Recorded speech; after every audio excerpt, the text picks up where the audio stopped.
జగిత్యాల జిల్లా మెట్పల్లిలోని అక్షర హైస్కూల్ ఆధ్వర్యంలో తెలంగాణ బోనాలు ఘనంగా నిర్వహించారు. పట్టణంలోని కొత్త బస్టాండ్ నుంచి మహాలక్ష్మి అమ్మవారి ఆలయం వరకు బోనాలతో ర్యాలీగా వెళ్లారు విద్యార్థులు. ఈ వేడుకల్లో ప్రత్యేకమైన వేషాధరణ, ఆటపాటలు పట్టణ ప్రజలను ఎంతగానో అలరించాయి.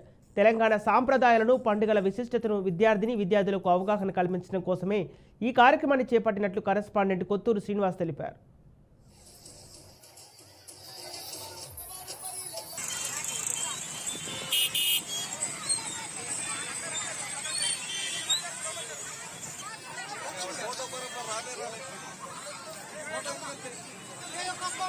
फोटो